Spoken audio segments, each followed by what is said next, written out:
यह कथा केवल समय के बीतने की नहीं है, यह कथा है उस तपस्या की जिसने काल के पहिए को थाम लिया। यह कहानी है उस वियोग की जिसकी गहराई को नापने के लिए शब्द शायद आज भी कम पड़ जाएं। जब 14 वर्षों के लंबे अंतराल के बाद शेषनाग के अवतार लक्ष्मण अयोध्या लौटे तो मिलन की उस बेला में कुछ ऐसा हुआ जिसने इतिहास के पन्नों पर आंसू की एक ऐसी स्याही छोड़ दी जो कभी नहीं सूखेगी। उस क्षण में उर्मिला ने अपने स्वामी से केवल एक प्रश्न पूछा, एक ऐसा सवाल जिसे सुनकर अयोध्या का कण कण रो पड़ा। नमस्कार मित्रों, इंस्पायरिंग अनसीन पर आज हम आपको ले चलेंगे त्रेतायुग के उस कक्ष में जहां त्याग और प्रेम की पराकाष्ठा का एक नया अध्याय लिखा गया। वियोग की वह पहली काली रात। कहानी शुरू होती है उस वज्रपात से जब अयोध्या की खुशियों को कैकेयी के 2 वचनों ने निगल लिया।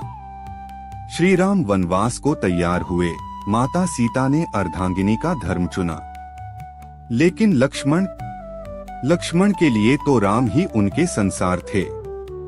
वे अपनी छाया के बिना रह सकते थे, पर राम के बिना नहीं।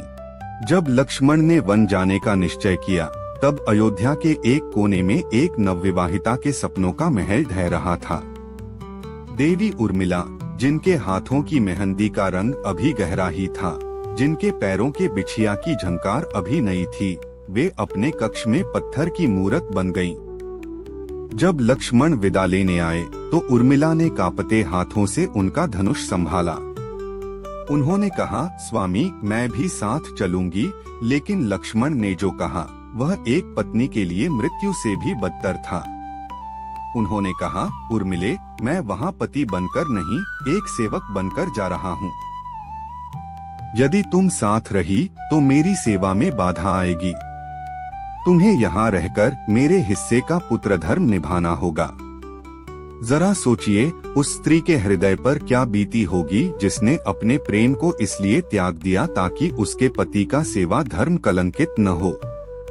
उर्मिला ने आंसू पोंछे और एक ऐसा वचन दिया जो रोंगटे खड़े कर देता है, स्वामी आप जाइए और मुझे भूल जाइए, क्योंकि यदि आपको मेरी याद आई तो आपका ध्यान अपने भ्राता से हट जाएगा। निद्रा का अद्भुत व्यापार। वन की पहली रात। श्री राम और सीता विश्राम कर रहे थे और लक्ष्मण हाथ में धनुष लिए पहरा दे रहे थे। तभी निद्रा देवी प्रकट हुई। उन्होंने कहा, लक्ष्मण, प्रकृति के नियम के अनुसार तुम्हें सोना होगा। लक्ष्मण ने हाथ जोड़कर कहा, हे देवी, यदि मैं सो गया तो मेरे प्रभु की रक्षा कौन करेगा? मुझे 14 वर्षों के लिए निद्रा से मुक्त कर दीजिए। निद्रा देवी ने कहा, यह संभव है, पर तुम्हारे हिस्से की नींद किसी और को लेनी होगी। लक्ष्मण ने अपनी पत्नी उर्मिला का नाम लिया और अयोध्या के राजभवन में उर्मिला ने सहर्ष अपने पति की 14 वर्षों की नींद को अपनी आंखों में समेट लिया। वह एक ऐसी योग निद्रा थी जिसमें उर्मिला का शरीर तो अयोध्या में था, पर उनकी चेतना हर पल वन के कांटों पर चलते लक्ष्मण के साथ थी। 14 साल तक एक दीपक जलता रहा और एक तपस्विनी सोती रही, सिर्फ इसलिए ताकि उसका पति जागकर संसार के सबसे बड़े धर्म का पालन कर सके। प्रतीक्षा का अंत और वह मार्मिक प्रश्न। 14 वर्ष बीत गए। रावण का अहंकार टूटा, राम की विजय हुई और अयोध्या जय सिया राम के उद्घोष से गूंज उठी। पूरा नगर दीपों से जगमगा रहा था, लेकिन लक्ष्मण की आंखें उस शांत कक्ष की ओर दौड़ रही थीं जहां उनकी प्रतीक्षा सो रही थी। जब लक्ष्मण ने उर्मिला के कक्ष का द्वार खोला तो वहां का सन्नाटा चीख रहा था। उन्होंने धीरे से पुकारा, उर्मिले, जागो, मैं लौट आया हूँ। लेकिन 14 वर्षों की सघन निद्रा के बाद जब उर्मिला ने आंखें खोलीं तो उन्होंने अपने सामने खड़े तेजस्वी पुरुष को नहीं पहचाना। उन्होंने पूछा, कौन हो तुम? एक सोती हुई स्त्री के कक्ष में प्रवेश करने का दुस्साहस कैसे किया? लक्ष्मण के पैरों तले जमीन खिसक गई। जिस पत्नी के भरोसे वे युद्ध जीत आए, वही उन्हें भूल चुकी थी। लक्ष्मण रो पड़े। उन्होंने अपने विवाह, अपने वनवास और अपनी विवशता की याद दिलाई। धीरे धीरे उर्मिला की स्मृति का पर्दा हटा। सामने अपने स्वामी को पाकर वे उनके चरणों में ढह गईं। परंतु जो इसके बाद हुआ उसने इतिहास बदल दिया।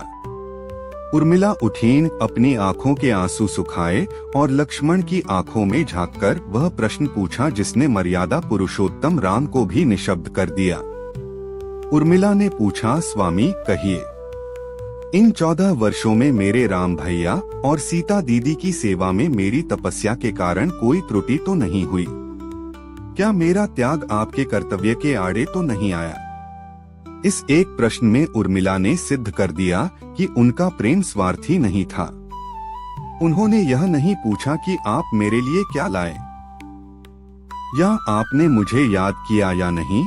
उन्होंने बस यह सुनिश्चित किया कि उनके पति का मस्तक गर्व से ऊंचा रहे। उपसंहार, त्याग की मूरत। मित्रों, रामायण सीता के धैर्य की गाथा है, राम के न्याय की कथा है, हनुमान की भक्ति का महाकाव्य है। लेकिन उर्मिला वह मौन आधारशिला है जिसके बिना यह भव्य मंदिर खड़ा नहीं हो सकता था। लक्ष्मण मेघनाथ का वध इसलिए कर पाए क्योंकि वे 14 साल जागे थे, और वे इसलिए जाग पाए क्योंकि उर्मिला 14 साल सोई थी।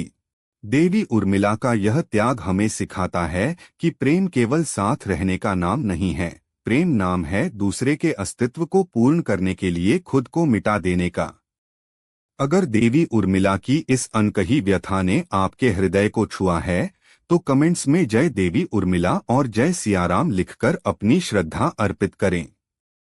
इंस्पायरिंग अनसीन के साथ जुड़ने के लिए धन्यवाद। ऐसी ही और प्रेरक गाथाओं के लिए सब्सक्राइब करना न भूलें। अगली बार आप रामायण के किस पात्र की अनसुनी कहानी सुनना चाहेंगे?